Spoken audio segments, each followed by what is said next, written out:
down a little bit, but you're looking ahead and you see themes that investors can play on for next year. So what are some of those themes? Oh, absolutely. I mean, tech stocks have been vulnerable to the macro environment because there is a degree of cyclicality within any kind of tech stock. But what we try to focus on at Eaton Vance is long-term secular themes, and we see a lot of emerging secular themes that could potentially lead to great performance for tech stocks in 2013. So give me an example of one of those. Well, I think mobile computing is certainly well known amongst anyone in the industry, but I think many people might think that that has played out, but the fact is that we're still in the early innings of that long-term trend. When you think about mobile penetration, we're still at less than 30% penetrated globally, and in the United States less than 50% globally. I'm sorry, in the United States less than 50%. So we think there's still plenty of upside within that long-term theme. So who are the players in that space that you should invest in that will benefit? Well, the obvious players, the hardware players, the names like Apple, Google,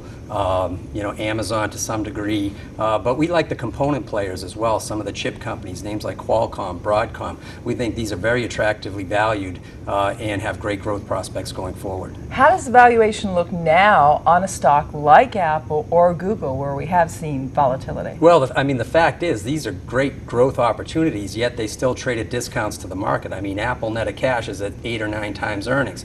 Google net of cash is still at a discount to the market. And these are huge markets that they play in. They have huge growth opportunities, but the market has been so fickle and so cyclically oriented because of the macro environment and its weight on these stocks. But we think once we get a little bit of an economic tailwind, we can get some multiple expansion. As these companies grow, we'll have that double-barreled action of earnings growth and multiple expansion, which will lead to great stock prices going forward. How do you play Facebook's drive to get into mobile? Is that buying Facebook or something else? Oh, Facebook definitely. I mean, their opportunity within the global ad market is tremendous. They've got 1 billion registered users, a half a billion of them are active users. That's a lot of eyeballs, and advertisers salivate over that type of audience. We think of a $600 billion market size opportunity, the global ad market. They should be able to get their fair share of that over time, and we think that they'll grow in kind.